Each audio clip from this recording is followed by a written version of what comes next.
Hello दोस्तों, आज का थॉट है। अभी जो दिल्ली एनसीआर में गवर्नमेंट ने एक रूल निकाला है कि BS3 BS4 गाड़ी नहीं चल सकती रोडों पे। अगर वो चलेंगी तो 20,000 रुपये का चालान आपको देना पड़ेगा। मेरा सरकार सबसे पहला सवाल ये है कि जब आपने गाड़ी किसी भी कंज्यूमर को आपने गाड़ी बेची थी जो भी रूल रेगुलेशन के अंडर, जिसमें आपने ये कहा था कि डीजल गाड़ियाँ 10 साल के लिए वैलिड हैं दिल्ली एनसीआर में और पेट्रोल गाड़ियाँ 15 साल के लिए वैलिड हैं। सबसे बड़ा सवाल ये है कि जब आपने किसी कंज्यूमर को गाड़ी 10 साल के लिए बेची है डीजल की या 15 साल के लिए बेची है, तो ऑल ऑफ सडन एक रात को आप आके ये रूल पास करते हैं कि वो गाड़ी रोड पे नहीं चल सकती। आप कहते हैं उसका 20,000 रुपये चालान होगा। क्या कभी आपने ये सोचा कि जो मिडिल क्लास आदमी है, जो जिसकी मल्टीपल ट्रैवलिंग होती है, जिसको बहुत सारे काम होते हैं और उसके पास एक ही व्हीकल घर में है, आखिर वो इस रूल में कैसे काम करेगा? आपके जो पुलिस वाले हैं वो ये तक नहीं देखते गाड़ी क्या कंडीशन है या क्या पोल्यूशन है, क्या है, वो सीधे इमीडिएटली चालान काट देते हैं। आपका जो ऑब्जेक्टिव है पोल्यूशन को कम करने का, आपने एक पोल्यूशन सर्टिफिकेट का आपने एक पेपर रखा हुआ है जो कार डॉक्यूमेंट्स होते हैं, इंपॉर्टेंट डॉक्यूमेंट्स होते हैं।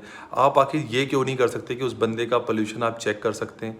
आपने जो भी क्राइटेरिया रखा उसको आप चेक कर सकते हैं कि क्या वाकई ये गाड़ी जो आपकी एक्सपेक्टेड क्राइटेरिया है पोल्यूशन क्या उसे मीट कर रही है, नहीं कर रही है। अगर नहीं मीट कर रही है तो आप उस गाड़ी को उसी टाइम बंद कर दीजिए या उस पर चालान काटिए ना। आपने ऑल ऑफ सडन ये बोलना कि BS3 BS4 नहीं चलेगी, और अगर ऐसा रूल आपने पास किया तो आपने एक बार भी सोचा ही फिर आपने गाड़ी 10 साल के लिए डीजल क्यों दी? जिस इंसान ने अपना जीवन भर की सेविंग है, जीवन का पैसा लगा के, कमाई लगा के आपने उसने गाड़ी खरीदी, ये सोचे कि दिल्ली एनसीआर में 10 साल के लिए डीजल गाड़ी वैलिड है, 15 साल है, तो आखिर वो गाड़ी कैसे चलेगी? आप ये बताइए ना। आपने रूल पास किया।